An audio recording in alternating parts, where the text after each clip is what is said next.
Hey there, Roadrunners. This is Miss Fowler coming to you live from the Fowler household. I wanted to read you guys a story today. This is called The Paper Bag Princess. This is written by Robert Munsch. This is one of my favorite stories written by one of my favorite authors. He's also a great storyteller in real life if you ever get a chance to see him. You may have heard this story before, and you may have heard some of the other stories that he's written before. But sometimes it feels good to hear something that you've heard before. It's kind of comforting because you know what's going to happen. And if you don't know what's going to happen, that's even better. So let's get started. This is dedicated to Elizabeth. Elizabeth was a beautiful princess.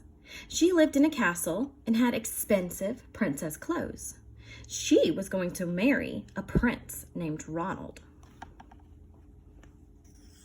She looks in love. He doesn't. Unfortunately, a dragon smashed her castle, burned all her clothes with his fiery breath, and carried off Prince Ronald.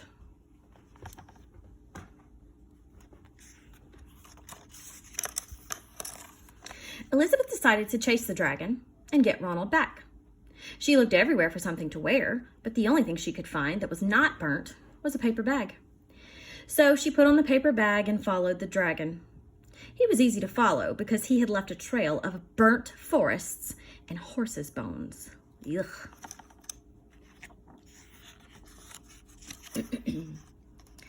Finally, Elizabeth came to a cave with a large door that had a huge knocker on it. She took hold of the knocker and banged on the door. The dragon stuck his nose out the door and said, "Well, a princess. I love to eat princesses, but I have already eaten a whole castle today. I am very busy. Come back tomorrow." He slammed the door so fast that Elizabeth almost got her nose caught.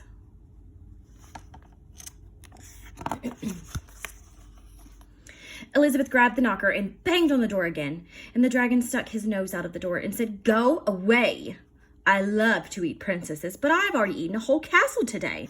I'm a very busy dragon. Come back tomorrow." "Wait!" shouted Elizabeth. "Is it true that you are the smartest and fiercest dragon in the whole world?" "Yes," said the dragon.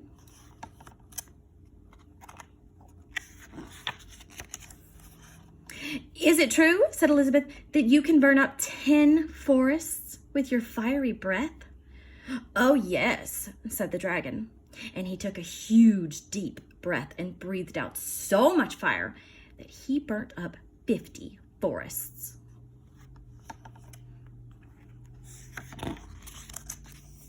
"Fantastic," said Elizabeth. And the dragon took another huge breath and breathed out so much fire that he burnt up 100 forests. "Magnificent," said Elizabeth. And the dragon took another huge breath, but this time nothing came out.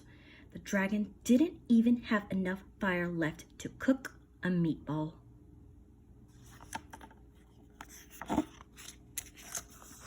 Elizabeth said, "Dragon, is it true that you can fly around the world in just 10 seconds? "Why, yes," said the dragon. And he jumped up and he flew all the way around the world in just 10 seconds. He was very tired when he got back, but Elizabeth shouted, "Fantastic! Do it again!" Wonder what Elizabeth is doing. So the dragon jumped up and flew around the whole world in just 20 seconds. When he got back, he was too tired to talk, and he lay down and went straight to sleep. Elizabeth whispered very softly, "Hey, dragon." The dragon didn't move at all. She lifted up the dragon's ear and put her head right inside, and she shouted as loud as she could, "Hey, dragon!" The dragon was so tired, he didn't even move. Elizabeth walked right over the dragon and opened the door to the cave. There was Prince Ronald. He looked at her and said, "Elizabeth, you are a mess. You smell like ashes.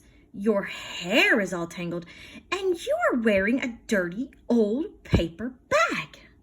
Come back when you are dressed like a real princess."